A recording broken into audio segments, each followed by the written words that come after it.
नमस्कार. तर सध्या काही एक्सपर्ट सांगताय की इन्व्हेस्टरने सध्या मिड कॅप आणि स्मॉल कॅप फंडपासून दूर राहायला पाहिजे.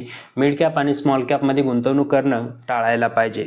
पण मी तुम्हाला एक इंटरेस्टिंग डाटा दाखवणार आहे. जर तुम्ही हा डाटा आज बघितला तर तुमचे अक्षरशः डोळे उघडणार आहेत आणि डाटा बघितल्यानंतर तुम्हाला हे सुद्धा कळेल की खरंच मिड कॅप आणि स्मॉल कॅप खूप रिस्की असतात का आणि इथं गुंतवणूक करणं टाळायला पाहिजे का, सर्वसाधारण माणसांनी इथं इन्व्हेस्टमेंट करायला पाहिजे की नाही करायला पाहिजे, हे सुद्धा तुम्हाला आज कळणार आहे. तर आता आपण बघणार आहोत की मागील 6 महिन्यापासून जे मार्केट क्रॅश होतंय, तर large cap fund, mid cap fund आणि स्मॉल कॅप फंड कुठला फंड किती क्रॅश झालाय हे आता आपण बघणार आहोत. तर अगोदर आपण लार्ज कॅप फंड बघूया.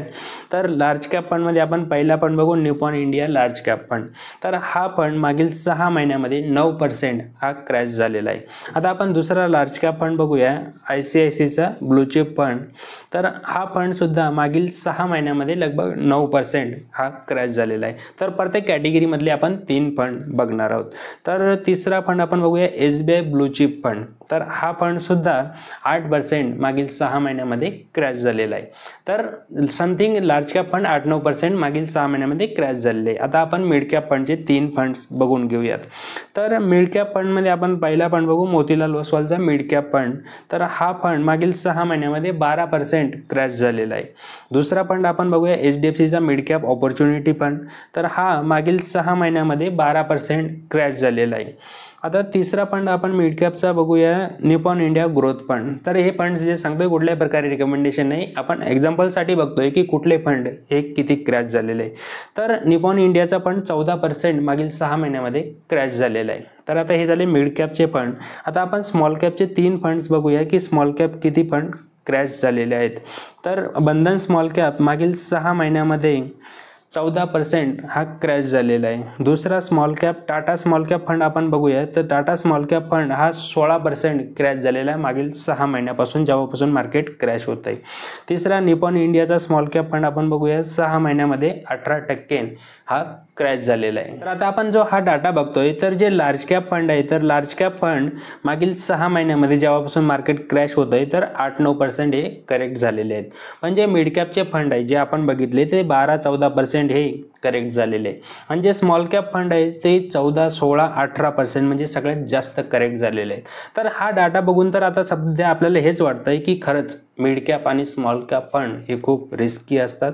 इथं ज्यावेळेसही मार्केट क्रॅश होईल तर हे खूप जास्त क्रॅश होतात, खाली येतात, आपले पैसे डाऊन जातात. पण हे अर्ध सत्य आहे. तुम्हाला मी एक नवीन डाटा दाखवण्याचा प्रयत्न करतो. जर कोणी समजा 5 वर्षा अगोदर SIP चालू केली असती फक्त 5,000 रुपयाची मंथली, तर आता आपण बघूया की कुठल्या फंडमध्ये किती रिटर्न्स बनले असते. मी अगोदर तुम्हाला लाईव्ह दाखवतो, नंतर चार्टमध्ये सुद्धा दाखवणार आहे. जर 5,000 रुपयाची SIP आपण लार्ज कॅप फंडमध्ये 5 वर्ष अगोदर चालू केली असती तर आतापर्यंत आपले 3 लाख रुपये जमा झाले असते आणि त्याची व्हॅल्यू बनली असती 4,77,000 रुपये. 19% रिटर्न आहे. ICICI लार्ज कॅप फंडमध्ये आपल्याला 17% रिटर्न बनले असते. HDFC लार्ज कॅप फंडमध्ये 4,47,000 रुपये आपले बनले असते आणि 16% रिटर्न आपल्याला भेटले असते. आता आपण मिड कॅप फंडमध्ये जर समजा SIP चालू केली असती तर मिड कॅप फंडमध्ये 3 लाख रुपये आतापर्यंत मोतीलाल ओसवाल मिड कॅप फंडमध्ये जमा झाले असते आणि त्याची व्हॅल्यू बनली असते 6 लाख रुपये. 29% रिटर्न आहेत.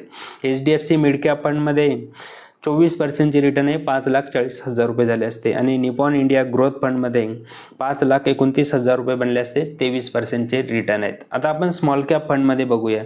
स्मॉल कॅप फंडमध्ये जर समजा आपण SIP केली असती तर आपले 5 वर्षामध्ये किती पैसे बनले असते. तर पहिले क्वांट स्मॉल कॅप येतो जिथे 6 लाख रुपये बनले असते, 29% रिटर्न आहे. बंधन स्मॉल कॅपमध्ये 5,78,000 रुपये बनले असते, 27% रिटर्न आहे. आणि निपॉन इंडिया स्मॉल कॅप फंडमध्ये 5,60,000 रुपये बनले असते, 26% रिटर्न आहे. आता आपण हाच डाटा चार्टमध्ये बघूया. तर आता आपण चार्टमध्ये डाटा बघतोय. जर समजा आपण 5,000 रुपयाची SIP चालू केली असती लार्ज कॅप, मिड कॅप आणि स्मॉल कॅपमध्ये, तर कुठे किती रिटर्न्स भेटले असते. तर लार्ज कॅप फंडमध्ये आपण बघतोय 19, 17 आणि 16% रिटर्न आपल्याला भेटले असते. आणि इकडे 4,77,000, 4,54 आणि 4,47 लाख रुपयाच्या आसपास आपले पैसे बनले असते. पण तेच जर आपण मिड कॅप फंडमध्ये जर SIP चालू केली असती 5,000 रुपयाची तर 6 लाख रुपये बनले असते, 29% रिटर्न आहे. दुसरे 24 आणि 23% रिटर्न आहे. पण ते स्मॉल कॅप फंडमध्ये सुद्धा 29, 27 आणि 26% रिटर्न आहेत मागील 5 वर्षामध्ये. तर हा डाटा बघितल्यानंतर आपल्याला कळतं की बरोबर आहे, मिड कॅप आणि स्मॉल कॅप फंड हे थोडेसे रिस्की आहेत, पण जर समजा आपण लॉंग टर्मचा विचार केला तर इथं रिटर्न्ससुद्धा जादा बनतात. हा डाटा बघितल्यानंतर आपल्या काय लक्षात येते की नक्कीच मिड कॅप आणि स्मॉल कॅप फंडमध्ये रिस्क ही थोडीशी जास्त असते, पण जर आपण लॉंग टर्ममध्ये बघितलं 8-10 वर्षानंतर बघितलं तर नेहमी मिड कॅप आणि स्मॉल कॅप फंड हे जास्त रिटर्न्स देतात. पण आता याचा अर्थ असा नाही की सगळे पैसे आपल्याला स्मॉल कॅप आणि मिड कॅपमध्येच टाकायचे. हे डिपेंड करते की तुम्ही किती रिस्क घेऊ शकता, तुमचं गोल काय आहे, तुमचं इन्व्हेस्टमेंटचं जे टाईम होरायझन ते किती आहे यावर ते गोष्टी अवलंबून आहे.